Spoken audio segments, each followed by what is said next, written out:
subscribe the channel and press the bell icon for upcoming videos. Hello friends, welcome to my channel Pharmacology Concepts by Rajesh Chaudhary, and in this video I will discuss about the SAR means structural activity relationship of the penicillin। तो आज के इस video पे हम penicillin के सार के बारे में बात करने वाले हैं and this topic of medicinal chemistry of the penicillin. तो एक तरीके से आपके मेडिसिनल केमिस्ट्री का पार्ट है। बात करें इस टॉपिक की तो टॉपिक आपके B pharmacy 6 semester medicinal chemistry 3 का यूनिट नंबर 1 चैप्टर नंबर 2 का लेक्चर नंबर 3 है। And if you want to watch me previous videos regarding the pharmacology और medicinal chemistry for the B pharm 6 semester you can check description box below or by using this link. So now let's start the topic. So SAR of the penicillin means structural activity of the penicillin। तो penicillin बहुत ही important antibiotic है जो बहुत ही famous है और बहुत ही important आपके antibacterial drug है। इसका जो यूज़ है बहुत सारे ग्राम नेगेटिव बैक्टीरिया हो या पॉजिटिव बैक्टीरिया हो उनको किल करने के लिए करते हैं पेनिसिलिन्स का और उनके बेसिक डेरिवेटिव्स का। कुछ पेनिसिलिन आपके ग्राम पॉजिटिव पे करते हैं, कुछ नेगेटिव पे करते हैं। डिटेल आपने ऑलरेडी पढ़ चुके होंगे फार्माकोलॉजी पे। तो बात करें हम इस पेनिसिलिन के केमिस्ट्री की तो पेनिसिलिन का जो केमिस्ट्री है बहुत ही इंपॉर्टेंट है, चाहे उसका स्ट्रक्चर हो, नोमेनक्लेचर हो, सार हो, क्योंकि पेनिसिलिन्स के टॉपिक से फ्रिक्वेंटली क्वेश्चंस आते ही हैं, चाहे वो जीपेट हो, चाहे नाइपर हो, चाहे आपके सेमेस्टर एग्जाम में लॉन्ग क्वेश्चन हो या शॉर्ट क्वेश्चन हो। तो बेसिकली पेनिसिलिन क्या है? Penicillin is the antibiotics. And what is the antibiotics? Antibiotics are the substance which produced by the microorganism and they have ability to kill और inhibit the growth of other microorganism at low concentration. तो ऐसे drug, ऐसे substance जो कि naturally किसी micro organism से मिलते हैं, चाहे फंगस हो, बैक्टीरिया हो या फिर एक्टिनोमाइसीटीज हो, और वो जो सब्सटेंस हैं लो कंसंट्रेशन पे किसी दूसरे माइक्रो ऑर्गेनिज्म को किल कर सकते हैं या उनके ग्रोथ को इनहिबिट कर सकते हैं, उन्हें हम एंटीबायोटिक्स बोल सकते हैं। कुछ एंटीबायोटिक्स या कुछ बात करें एंटी माइक्रोबियल एजेंट्स की, वो कम्प्लीटली सिंथेटिक भी होते हैं, उन्हें हम एंटी माइक्रोबियल एजेंट्स बोलते हैं, जिनमें आते हैं आपके सल्फोनामाइड, आपके क्लिनोलोन्स वगैरह। तो चलिए आते हैं हम लोग इसके सार के बारे में। तो सार को समझने से पहले आपको बेसिक जो उसका रिंग है वो समझना पड़ेगा। इस बेसिक रिंग में कुछ ऐसे पॉइंट होंगे, ऐसे आपके सब्स्टिट्यूएंट्स होंगे जिनको हम अल्ट्रेशन करके इनकी एक्टिविटी को इन्हेंस कर सकते हैं या डिक्रीज कर सकते हैं। तो कहाँ पे अल्ट्रेशन हो सकता है, क्या पॉसिबिलिटीज हम आगे बात करेंगे। तो ये बेसिक आपका रिंग है जिसमें जो आपका ए है ये आपका है बीटा लेक्टम रिंग, सेकेंड है आपका बी जो है आपका थायोजिलोडिन रिंग। तो दोनों ही फ्यूज्ड रिंग होते हैं और ये बेसिकली पेनाम आपका रिंग है। बेसिक जो रिंग होते हैं आपके पेनिसिलिन्स का वो पेनाम रिंग है। और ये कम्प्लीटली बात करें यहाँ से अगर हम ले लें तो ये आपका है 6 एमिनो पेनिसिलानिक एसिड। ठीक, इस पे जो नंबरिंग है आप यहाँ से भी कर सकते हैं, यहाँ से भी कर सकते हैं, डिपेंड ऑन द सिस्टम। आपके दो सिस्टम है, एक आपका है केमिकल स्टेट सिस्टम, एक है आपका USP means UPS means United state pharmacopoeia के सिस्टम के थ्रू। तो बेसिकली ये जो हैं बेसिकली आपके इन पे जो हैं 6, 7 और 5 पोजिशन सब में कॉमन ही रहेगा। ठीक, अब 7 पे ऑक्सो है, 6 पे आपके एसाइल एमिडोसाइड चेन है और आपके 3 पे COOH है। तो बेसिक इसमें जो पेनिसिलिन के रिंग हैं उनमें 3 जगह पे हम अल्ट्रेशन कर सकते हैं। जो मोस्ट इंपॉर्टेंट है वो है आपका एल्काइल साइड चेन। ये जो आपका एल्काइल है साइड चेन है वो बहुत ही इंपॉर्टेंट है, इसी को हम अल्टर करके इनकी एक्टिविटी को, इनके जो रेजिस्टेंट की कैपेबिलिटी को है वो हम अल्टर कर सकते हैं। ठीक है, सेकेंड है आपका ऑक्सो ग्रुप, थर्ड है आपका कार्बोक्सिलिक एसिड ग्रुप। तो ये बेसिक साइट्स हैं। तो देखते हैं हम आगे क्या क्या इसमें चीज़ें हैं कर सकते हैं। तो first is the intact beta lactam ring and acyl amido side chain are the essential for the antibacterial activity. तो एंटीबैक्टीरियल एक्टिविटी के लिए जो आपके मेजर बीटा लेक्टम रिंग हैं, ठीक है, प्लस जो एसाइल एमिडो साइड चेन है, मीन्स ये जो दो मॉलिक्यूल्स हैं एसाइल एमिनो साइड चेन और आपके जो बीटा लेक्टम रिंग है वो इनकी एंटीबैक्टीरियल एक्टिविटी के लिए बहुत ही ज़रूरी है।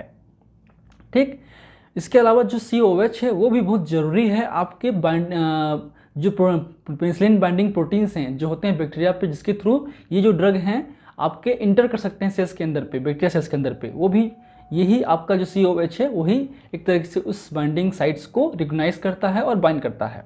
ठीक, बात करें नेक्स्ट जो साइड चेन है पेनिसिलिन के, जो R है जिसमें हम अल्ट्रेशन करने वाले हैं या कर सकते हैं, इस also essential for the antibacterial activity. The side chain determines the stability of penicillin.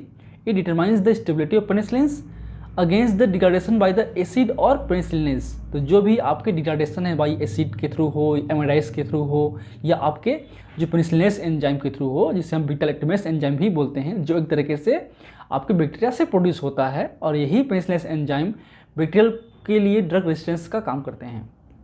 ठीक है, तो इसको हम अल्टर करके ये सब चीज़ें चेंज होंगी। इसके अलावा बात करें हिस्टोकेमिस्ट्री की, तो आपका जो सिस फॉर्म है, पेनिसिलिन का जो सिस फॉर्म है, जहाँ पे आपके 6 पोजीशन और 5 पोजीशन पे आपका जो H है वो एक तरीके से सिस फॉर्म पे होगा, वो भी ज़रूरी है आपके मैक्सिमम एक्टिविटी के लिए। ठीक, तो 3 इसमें बेसिक पॉइंट्स हैं, सारे कॉमनली होंगे। और बात करें क्रियल सेंटर्स की, इस पर 3 क्रियल सेंटर्स होते हैं। It has 3 cruel centre. ठीक है, अब कौन कौन से हैं? एक पोजीशन नंबर ये है, अगर ये पोजीशन नंबर 1 है, ये 2 है, ये 3, ये 4 और 5 और 6, तो क्या होगा 3 पे, 5 पे और 6 पे, 3, 5, 6 पे आपका क्रियल सेंटर्स इसमें होते हैं। ठीक, चलिए अब आते हैं इनके साइड्स पे। तो there are 3 major sides for the alteration. First is the R side chain, alkyl side chain, ये वाला। सेकेंड द कार्बोनिल ऑक्सीजन, ये। और third is the COH group, means ये। तो ये 3 बेसिकली साइड्स हैं। ठीक है, फर्स्ट क्या है आपका आर साइड चेन। अब substitution on the electron withdrawing group like nitro, oxo, CHO, aldehyde ester in the alpha position of the acyl group increase the resistance to acid hydrolysis।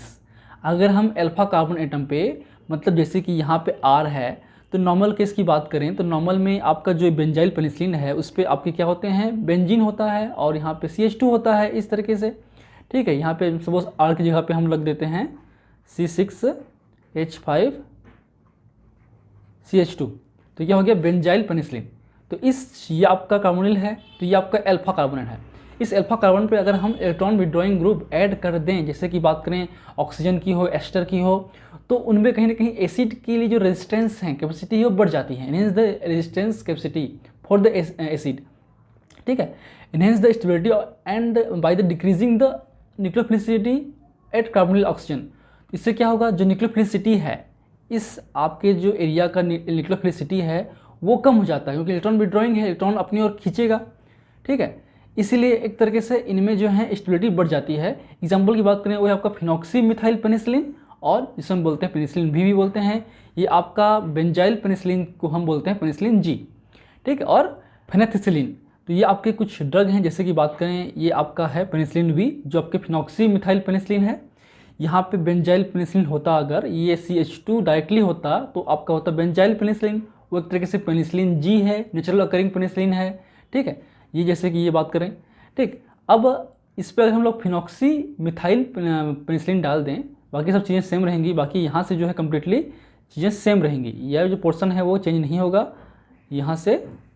ठीक है, केवल जो है हम इस R पोजीशन को ही change कर रहे हैं। अगर R C6H5CH2 की जगह पे C6H5OCH2 हो जाएगा, उसे बोलते हैं पेनिसिलिन बी, जो फिनॉक्सी मिथाइल पेनिसिलिन है ये। इसके अलावा आपका अगर हम यहाँ पे इथाइल जोड़ दें, तो ये है आपका phenoxy ethyl penicillin, phenoxy ethyl और ये पेनिसिलिन आगे सेम होगा।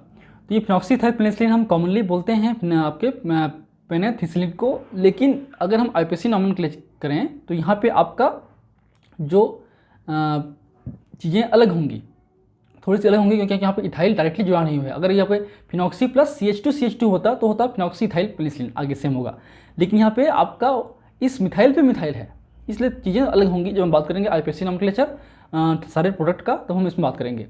ठीक है, इसका नेक्स्ट आते हैं बल्कि ग्रुप और due to side steric hindrance provide the resistance to beta lactamase. अगर हम उस पर इलेक्ट्रॉन विड्रॉइंग ग्रुप ऐड करें अल्फा कार्बन एटम पे, तो उससे उसकी एसिड रेजिस्टेंस बढ़ती है। लेकिन अगर हम उस अल्फा कार्बन एटम पे बल्कि ग्रुप ऐड करें जो कि स्टेरिक हिंड्रेंस प्रोवाइड करेगा, उसकी वजह से बीटा लैक्टेमेस या पेनिसिलिनेस एंजाइम के थ्रू रेजिस्टेंस होंगे। इसलिए ऐसे ड्रग जैसे कि बात करें मेथिसिलिन, ऑक्सासिलिन, रोक्सासिलिन, इन ड्रग्स को हम पेनिसिलिनेस रेजिस्टेंट पेनिसिलिन बोल सकते हैं। ये जो ड्रग हैं पेनिसिलिन से ख़राब नहीं होते हैं। जो नॉर्मल जो पेनिसिलिन हैं, मतलब पेनिसिलिन जी है या पेनिसिलिन वी है, ये सब खराब हो जाते हैं पेनिसिलिन के थ्रू, डिस्ट्रॉय हो जाते हैं। बट ये जो एम्पिसिलिन है, मेथिसिलिन है, ऑक्सिलिन है, रोक्सासिलिन है, ये सब जो हैं आपके रेजिस्ट हैं आपके पेनिसिलिनेस एंजाइम से।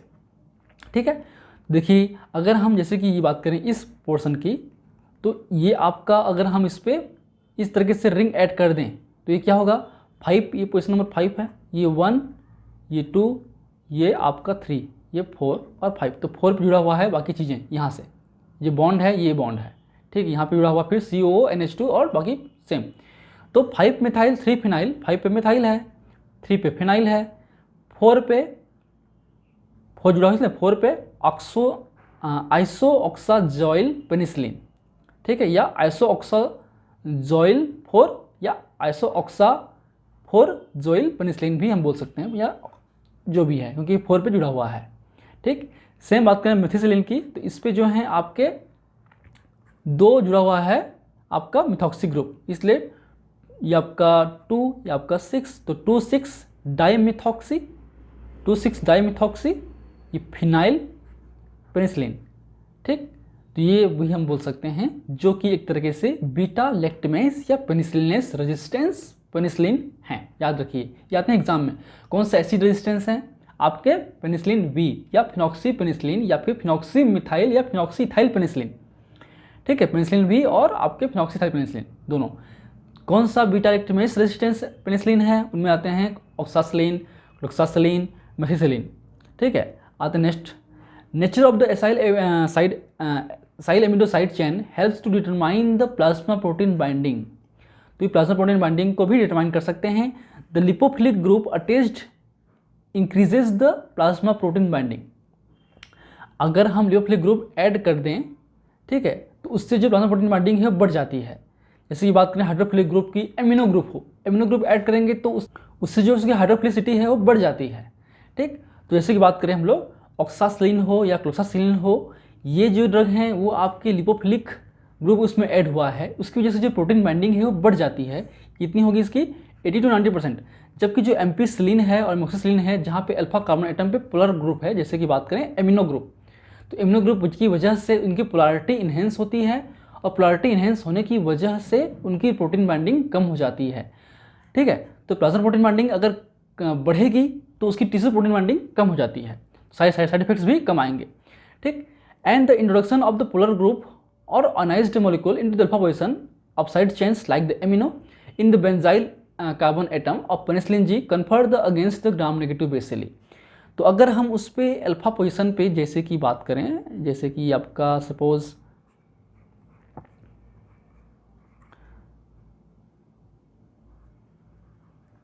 इस तरीके से, ये आपका CONH, बाकी चीज़ें जो हैं वो होंगी सिमिलर। ठीक है, इस तरीके से।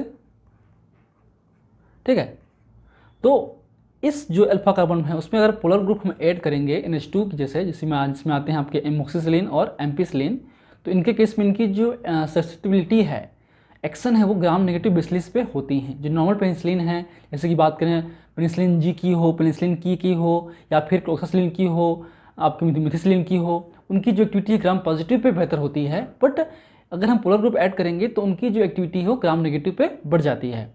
ठीक, याद रखिए, लाइक एमिनो, हाइड्रोक्सिल, कार्बोक्सिल और सल्फोनाइल, तो ये आपके कुछ ग्रुप हैं जिनकी वजह से अगर हम अल्फा कार्बन एटम पे हम ऐड करेंगे तो उनकी जो एक्टिविटी है ग्राम नेगेटिव पे बढ़ जाती है। Example ampicillin and कार्बोनिसिलिन।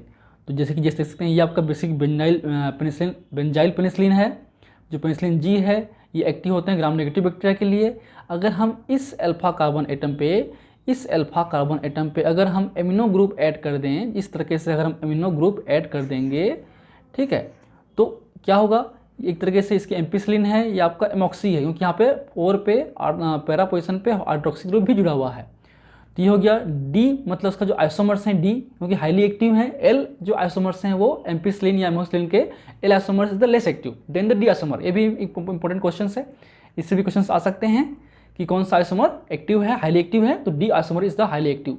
जो भी आपके पेनिसिलिन हैं वो मैक्सिमम डेक्स्ट्रो रोटेटरी होते हैं, और D isomer is the highly active. याद रखिए, बात करें पेनिसिलिन के केस पे, तो D amino benzyl penicillin is the ampicillin and D amino para hydroxy benzyl penicillin is the amoxicillin, and both are the active on the gram negative bacteria.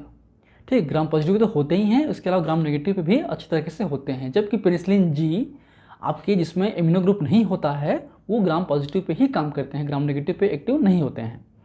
ठीक, तो ऐसे हमने कहा कि जो डी आइसोमर हैं वो 2 to 8 टाइम्स हायर एक्टिव होते हैं than the L isomer of amoxicillin. ठीक, नेक्स्ट आते हैं आपके oxo group, carbonyl oxygen group.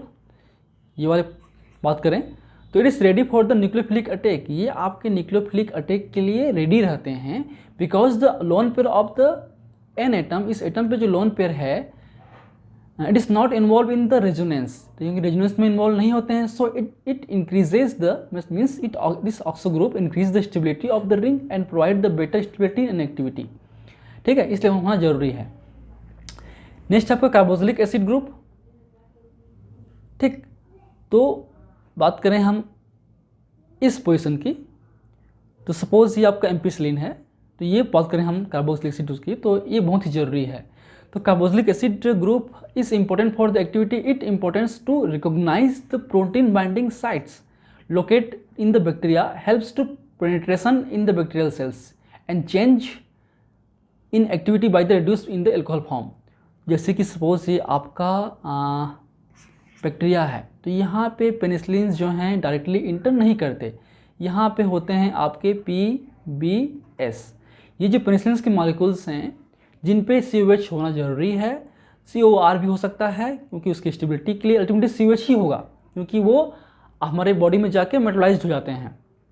तो ये इस मॉलिक्यूल आपका मान लो सपोज आपका पेनिसिलिन का मॉलिक्यूल्स है, तो ये पेनिसिलिन का जो मॉलिक्यूल है वो इसी PB साइट के थ्रू बाइंड होकर आपका इंटर करेगा सेल्स में। इंटर करने के बाद ये आपके जो सेल वाल हैं उसको क्या करेंगे, डिस्ट्रॉय करेंगे। ठीक, तो इसका इंटर होना बहुत जरूरी सेल्स के अंदर पे, तो PBS के थ्रू ही होते हैं, इसलिए COH होना जरूरी है। इसको हम COR कर सकते हैं, फॉर्म कर सकते हैं, used for the production of product बनाने के लिए, क्योंकि बहुत सारे जो साल्ट हैं वो खराब हो जाते हैं, सॉरी जो COH हैं वो खराब हो सकते हैं, लेकिन जो साल्ट फॉर्म है वो हाईली एक्टिव होते हैं, खासकर पोटेशियम और सोडियम साल्ट, या उसके अलावा कुछ भी और भी हम ऐड कर सकते हैं, ताकि प्रोडक्ट बना के हम जब लेंगे ओरल रूट के थ्रू तो वो इजीली एब्जॉर्ब होगा। एब्जॉर्ब होने के बाद वो वापस जो मेन एक्टिव कंपाउंड्स हैं, जैसे कि बात करें एम्पिसिलिन हो या एमोक्सिलिन हो, उसमें वो चेंज हो जाते हैं, फिर वो अपना एक्शन दे सकते हैं इजीली। ठीक है, so ester group production product for the enhance the oral absorption like the esters of ampicillin. तो ये कुछ एस्टर्स हैं एम्पिसिलिन के, इसमें सब कुछ एम्पिसिलिन जैसा होगा, केवल जो ये पोजीशन R है वो चेंज होगा यहाँ से। ठीक है, ये आपका पिवाम्पिसिलिन, इसमें आपका CH2O CO CH3 whole thrice, या फिर टालाम्पिसिलिन इस तरीके से, या फिर बकम्पिसिलिन इस तरीके से। तो ये कुछ कंफर्ट्स हैं, ये कुछ आपके डेरिवेटिव्स हैं जिनकी हेल्प से उनका ओरल बायोबिलिटी बढ़ जाता है, एब्जॉर्प्शन रेट बढ़ जाता है। ठीक, इसके अलावा सोडियम साल्ट या पोटेशियम साल्ट जो हैं वो हाईली एक्टिव होते हैं। So these are the basic about the SAR of the penicillin. So इसके नोट्स हम जब ये चैप्टर कंप्लीट होगा, खासकर बीटा लैक्टेमेस वाले चैप्टर, पेनिसिलिन चैप्टर, तो पेनिसिलिन का जैसे ही कंप्लीट होगा वैसे हम उसके नोट्स अपलोड कर देंगे। इसमें अब बाकी है आपका केमिकल रिटार्डेशन, आपके classification, mode of action and uses of the various product. तो ये कुछ नेक्स्ट क्लास में हम इसको खत्म कर देंगे। सो if you like my videos, please press the like button, share with your friend, and any feedback please comment on the comment section, that motivates me for the upcoming videos. In last, thank you, keep watching.